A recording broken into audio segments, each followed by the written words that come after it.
ഏറ്റവും എമർജിംഗ് ആയി വരുന്ന ടൂറിസം ഫീൽഡാണ് സ്ലീപ്പ് ടൂറിസം. ഇപ്പോൾ ടൂറിസ്റ്റുകൾ പല രാജ്യങ്ങളും സന്ദർശിക്കുന്നത് സൈറ്റ് സീയിങ്ങിനും ഷോപ്പിങ്ങിനും മാത്രമല്ല, വളരെ നന്നായി ഉറങ്ങാൻ കൂടിയാണ്. സ്ലീപ്പ് ടൂറിസം ഗ്ലോബലി $75 ബില്യൺ ഇൻഡസ്ട്രിയായി മാറിക്കഴിഞ്ഞു. അത് 2030 $150 ബില്യൺ എമർജിംഗ് ടൂറിസം ഇൻഡസ്ട്രിയായി മാറും. മറ്റൊരു പ്രധാനപ്പെട്ട സർവേ കാണിക്കുന്ന പ്രൊജക്ഷൻ സ്ലീപ്പ് ടൂറിസം $800 ബില്യൺ ആയി വളരാൻ സാധ്യതയുള്ള ഫ്യൂച്ചർ ടൂറിസം ഇൻഡസ്ട്രി ആയിട്ടാണ്. ഇനാഡിക്വേറ്റ് സ്ലീപ്പ് കാരണം ഉണ്ടാകുന്ന ആനുവൽ നഷ്ടം $45 ബില്യൺ ആണെന്ന് കണക്കാക്കുന്നു. സ്ലീപ്പ് ടൂറിസത്തിന്റെ മുൻനിരയിൽ നിൽക്കുന്നത് നോർവേ, സ്വീഡൻ, USA, സ്പെയിൻ എന്നീ രാജ്യങ്ങളാണ്. നമ്മുടെ തൊട്ടടുത്ത മാൽദീവ്സ് സ്ലീപ്പ് ടൂറിസത്തിന്റെ അനന്ത സാധ്യതകൾ വളരെ മുൻകൂട്ടി കണ്ടറിഞ്ഞ് 5ാമത്തെ സ്ലീപ്പ് ടൂറിസം ഡെസ്റ്റിനേഷനായി മാറിക്കഴിഞ്ഞു.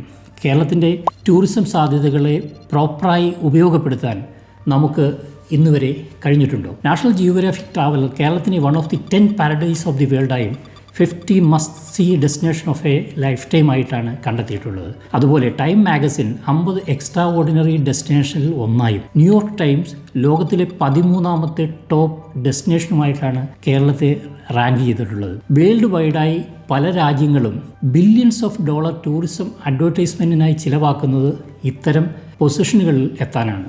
എന്നാൽ കാര്യമായ ടൂറിസം പ്രൊമോഷനോ ബഡ്ജറ്റോ കൃത്യമായ സ്ട്രാറ്റജിയോ ഇല്ലാതെയാണ് കേരളത്തിന് ഇത്രയധികം വേൾഡ് റാങ്കിങ് ഓർഗാനിക്കായിട്ട് കരസ്ഥമാക്കാൻ കഴിഞ്ഞിട്ടുള്ളത്. നമ്മുടെ വയനാടിൻ്റെയും മൂന്നാറിൻ്റെയും ഇടുക്കിയുടെയും ഒക്കെ പ്രകൃതി രമണീയത സ്വിറ്റ്സർലൻഡിനോട് സാമീപ്യമുള്ളതാണ്. ഈ സെറീൻ ബ്യൂട്ടിയും മിസ്റ്റി മൗണ്ടൻസും വെസ്റ്റേൺ ഗാർഡ്സിൻ്റെ പ്രകൃതി വൈവിധ്യവും 5 മാസത്തോളം നീണ്ടു നിൽക്കുന്ന മനോഹരമായ നമ്മുടെ മൺസൂൺ സീസണിനെയും 5000 വർഷത്തോളം പഴക്കമുള്ളതും ലോകത്തിലെ ഏറ്റവും പുരാതനമായ ഹോളിസ്റ്റിക് ചികിത്സാ സംവിധാനവുമായ ആയുർവേദത്തിൻ്റെ അതിരില്ലാത്ത സാധ്യതകളെയും യൂസ് ചെയ്തും ആയുർവേദത്തിലെ തന്നെ ഉറക്കക്കുറവുമായി ബന്ധപ്പെട്ട പ്രൂവൺ ട്രീറ്റ്മെൻറ്റ് മൊഡാലിറ്റികളായ ശിരോധാര, പഞ്ചകർമ്മ ചികിത്സ തുടങ്ങിയ ടെക്നിക്കുകൾ ഉപയോഗിച്ച് നാളെയുടെ ടൂറിസമായ സ്ലീപ്പ് ടൂറിസത്തിൻ്റെ വേൾഡ് മാപ്പിലേക്ക് കേരളത്തിന് സ്ഥാനം പിടിക്കാൻ കഴിയും.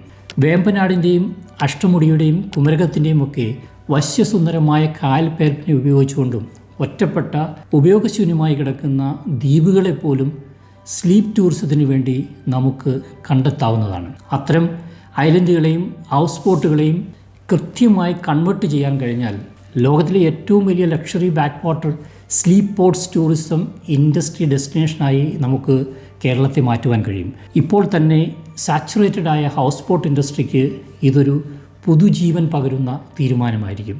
ഈ മേഖലയിൽ ബേസിക് ഇൻഫ്രാസ്ട്രക്ചറിലും ഇൻവെസ്റ്റ്മെൻറ്റിലും കാര്യമായ പ്രൊമോഷൻ സ്ട്രാറ്റജിയിലും ഫോക്കസ് ചെയ്താൽ ഗോഡ്സ് ഓൺ കൺട്രി എന്ന ടാഗ് ലൈനോടൊപ്പം സ്ലീപ്പ് ഓൺ ഡെസ്റ്റിനേഷൻ എന്ന മറ്റൊരു ടാഗ് ലൈൻ കൂടി നമുക്ക് എഴുതി ചേർക്കാൻ കഴിയും. അർപ്പണബോധത്തോടെ ടൂറിസം ഡിപ്പാർട്ട്മെൻറ്റ് ഇത്തരം അക്ഷയുടെ റിട്ടേൺ നൽകാൻ സാധ്യതയുള്ള സംരംഭങ്ങൾ തുടങ്ങാൻ തയ്യാറായാൽ ആയിരക്കണക്കിന് പ്രവാസികൾ ഇതിൻ്റെ ഷെയർ ഹോൾഡേഴ്സ് ആവാൻ താല്പര്യം കാണിക്കും എന്നുള്ള കാര്യത്തിൽ സംശയമില്ല. സ്ലീപ്പ് ടൂറിസം നാളെയുടെ ടൂറിസം സാധ്യതകളാണെന്ന് പ്രവാസികളായ നിങ്ങൾ കരുതുന്നുണ്ടോ? ഇത്തരം വളരെ നൂതനമായ ബിസിനസ് സംരംഭങ്ങളിൽ ഇൻവെസ്റ്റ് ചെയ്യുവാൻ പ്രവാസികളായ നിങ്ങൾ താല്പര്യപ്പെടുന്നുണ്ടോ? Please comment and share to your fellow NRKs.